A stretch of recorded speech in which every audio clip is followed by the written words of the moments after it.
So most people are outraged, obviously, by what happened to Charlie Hebdo in France, and 12 people who were killed, 4 that were injured, and the 3 guys who did it were shouting Allahu Akbar, and that they have avenged the Prophet. Why does the Prophet need avenging is a good question. Can't he handle it himself? He's a prophet, right? How about Allah? He can't handle it? He needed you? Okay, well, one particularly loathsome guy named Anjan Choudary decided that he was going to weigh in on this. He's been on Fox and CNN, and he said, here, he's a Muslim cleric, apparently a radical one in Britain. He said, Muslims love the Messenger Muhammad more than their parents, children, and even themselves. Why don't people understand? Well, that sounds like a cult, doesn't it? And look, I'm not a believer. I'm not a believer in Christianity, Islam, Judaism. I don't believe any of it. Chosen people is an absolute joke. Guy walks on water, virgin birth. I mean, are you mental? Are you mental? That's what you are, right? I don't believe in any of those fairy tales. I also don't believe Thor has a really strong hammer, or the Zeus throws down lightnings, or comes down every once in a while and has sex with humans. But I mean, do you understand that if you're not a believer, all those myths sound equally crazy, okay? And then sometimes, wow, look at that. Crazy people take those myths and decide to do crazy things with them, okay? But yet we're supposed to respect that. Okay, now, so I've told you already, I'm a non-believer, I'm agnostic, right? If you believe in your religions, I have nothing but eternal damnation facing me. So 2 points about that. One, isn't that enough? So the guys you killed, the cartoonists that you killed for the attackers that I'm talking to here, what can you do to them that Allah couldn't? How small is your Allah that, first of all, while running the universe, he takes great offense at cartoons? He's got to be the most sensitive, supreme being I've ever heard of. I mean, while he's off in whatever galaxy he's in, he said, oh my God, look at what the Danish and the French did with those cartoons. Well, there's nothing I can do about it. I hope some madmen on earth do something. Really? There's a lot he can do about it, right? In the book, don't we all suffer eternal torture? It's not enough for you? No, you know what it is? Because you don't actually believe. See, that's the great irony of these guys. If they believed that Allah was real, they'd leave it up to him. Like, wow, Allah's got you on lockdown, man. Okay? But they don't believe. They don't believe that anything's going to happen to those guys in the afterlife. That's why they think they have to take action now to defend their sad, pathetic ideology, which is fundamentalist Islam. Secondly, they're always, these fundamentalists that do the most grotesque violence, always so offended. They're like the most sensitive little bitches in the world. They're constantly crying, I'm offended, I'm offended, I'm offended. I'm offended by your murders. I'm offended by your barbarism. But am I also not allowed to be offended that you think I will be tortured for eternity? Doesn't that sound offensive? That sounds pretty offensive, isn't it? But I'm supposed to be tolerant to religions.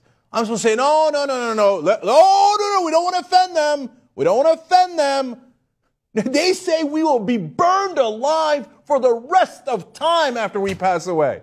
But they're the ones offended. They said in the past, oh, black people are supposed to be slaves. You think they didn't say that? Look it up in the history books. And by the way, the Christians said it, the Muslims said it, they all kept slaves, right? But God forbid we should offend them. Now they say gays will burn in hell, and they shouldn't be married, and they shouldn't be allowed to adopt, and all these different things. And in some countries, they say that if you're flagrantly gay, you should be executed. But we shouldn't offend them. We shouldn't offend them. Don't you understand how holy our Prophet Muhammad is? Well, if he's so powerful, leave it up to him when we all pass away, but you don't believe that. You see, I believe in science. So, for example, let's call my God science, right? One of his prophets is gravity. If you say, I do not believe in your gravity, I say, have at it, Hoss. I don't have to go and shoot you. I don't have to be offended by that. See, I'm a true believer. I believe that if you step off the ledge of the building, gravity, my prophet will have consequences for you. See, I don't have to do anything extra because you're going to fall down and die. I don't have to do anything extra. In fact, I would try to talk you off the ledge. I would try to save your life. Say, no. My prophet and my God is not to be messed with. 2 plus 2 actually equals 4. And if you step off that ledge, gravity, believe me, will have consequences for you. I don't have to do anything to protect the honor of gravity or science. You see, you don't believe that there is a God. You don't believe in Allah. You don't believe in Muhammad. That's why you think you have to protect their honor, because you think they don't actually exist and can't stand up for themselves. Your book says they can, but you don't believe that. So here's more from this clown, the cleric that I was just talking about. May Allah allow Muslims and non-Muslims live together under divine law, where the honor of citizens and prophets is protected. First, whenever anybody starts talking about honor, run out of the building. Okay? Honor is almost always now followed by some sort of killing. Honor killings in Islam, our guys, we're going to stand up for honor and murder everybody in the area, right? Honor. The honorable thing to do is to kill people because you're offended? That's the honorable thing to do? I think you've totally warped that word, and now it means the exact opposite.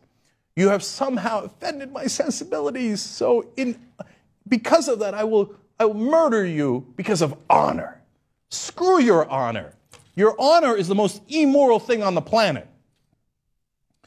Finally, this Chudari guy says, freedom of expression does not extend to insulting the prophets of Allah, whatever your views on the events in Paris today. No. My views on the events of Paris today is that freedom of expression absolutely, positively includes insulting your prophet, your God, yourself, and any damn else thing I like to insult. That is the point of freedom of speech. If you don't understand that, there's a wonderful country called Saudi Arabia where you could take your sorry ass back to, okay? Now, I don't know where you come from and I don't care. But look, here's another option for you. Iran. Pick your poison, okay? Those are religious states. If you're Christian, maybe you want to head down to the Vatican. I don't care, but we're not those countries. We're the country that protects freedom of speech, including offensive speech, including speech that you find horrific, including your speech that tells me that I'm going to be eternally tortured. But I am willing to protect that speech because I know for a fact that not only is it not true, you don't even think it's true.